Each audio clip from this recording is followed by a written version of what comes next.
Welcome to Watch Revolution. Today we're going to talk about mass organizing. You can find our previous videos on revolutionary organizing in the list.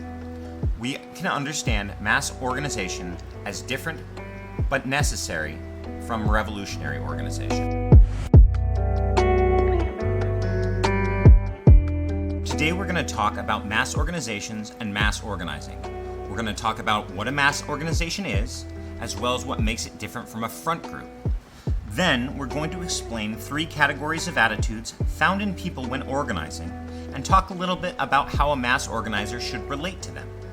Finally, we're going to talk about building the united front as how a mass organizer relates to other categories of people within their mass organization, and how they relate to other mass organizations in the struggle.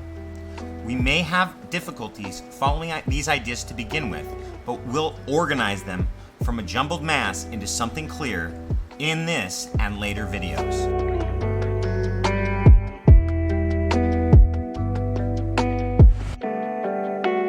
Let's talk about the broad characteristics of a mass organization. First, mass organizations need to be controlled by their members.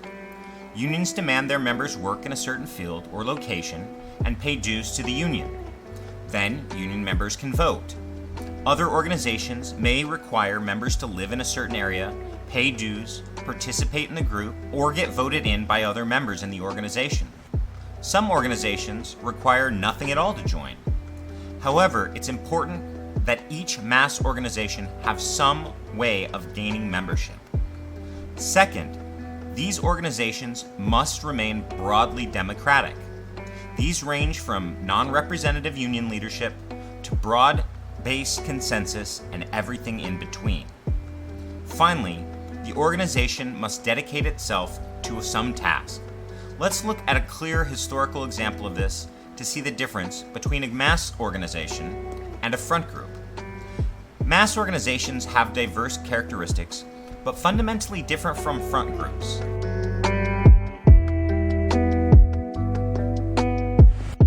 In a front group, someone outside the organization controls the group.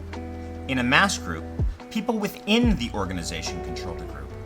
For example, the Communist Party of the United States participated in 2 groups, the Abraham Lincoln Brigades and the Congress of Industrial Organizations, the CIO.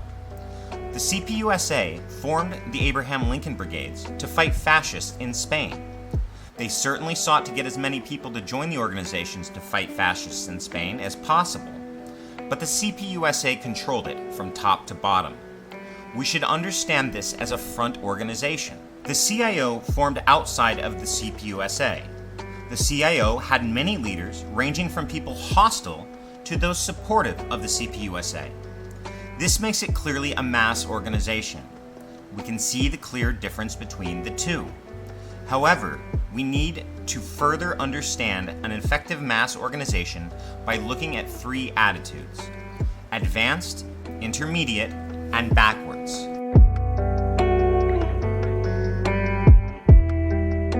We can characterize 3 mass attitudes people have towards struggle as advanced, intermediate, and backward. We should see each of these categories in 2 ways. First, we should see them all as a general understanding of the way people relate to struggle. Second, we should see them as a general way that the mass organizer relates to these people in the struggle. We'll talk more about each category specifically in their own video. However, we'll cover each of these categories quickly in this video so we can understand the basics of them. First, we should talk about the advanced category.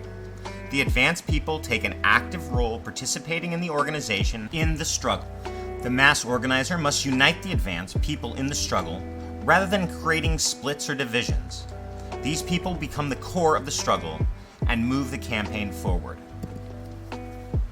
Second, the intermediate people show up for the struggle, but not for planning or organizing. The mass organizer must mobilize the intermediate people to show up and participate in actions, but shouldn't act surprised that intermediate people don't necessarily want to participate in organizing. However, they can bring in new people, which also includes not only other intermediate people, but also may include advanced or backward people. Finally, the backward people actively harm mass organizing efforts. They may harm active organizing efforts in many ways. The mass organizer must try and isolate the backward. This may mean you work to remove them from the organization. It may mean you change the focus from what they want to focus on something else. Or you may want to encourage them to speak out so they isolate themselves from the organization. However, you shouldn't get angry, hateful, or try to punish them. Moreover, you should note that just because someone is backwards now does not mean they're backwards forever. Just as someone who is advanced now does not mean they will stay advanced forever. Now that we have these categories, we should understand the United Front as an orientation both working within the mass organization and with mass organizations working with other organizations themselves.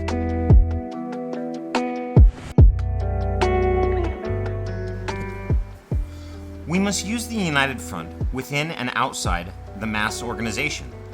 First, we use the concept of a united front with the mass organization by uniting the advanced to our ideas in order to mobilize the intermediate. It is important that we understand that we do not include the backward in this united front.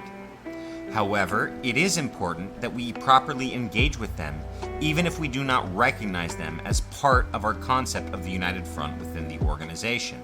Moreover, once we have a functioning struggle, we must understand ourselves as one group among many engaged in the struggle. In this case, we must build a united front with other advanced or intermediate organizations and individuals while isolating the backward. In addition, it's important to note the backward are not the enemy. They try to carry forward a similar struggle as we do. However, they remain unwilling or unable to make the changes necessary in their politics to achieve anything meaningful. In fact, they frequently make things worse, disrupt the United Front, and help aid the enemy. Now that we've seen the difference between a mass organization and a front organization, we've explored the three orientations of advanced, intermediate, and backward. Finally, we've seen the basic functioning of the United Front. However, I'll go into detail of the advanced, intermediate, and backward in the next 3 videos.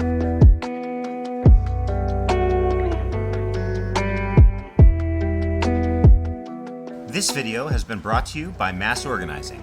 From the people to the people. Mass Organizing.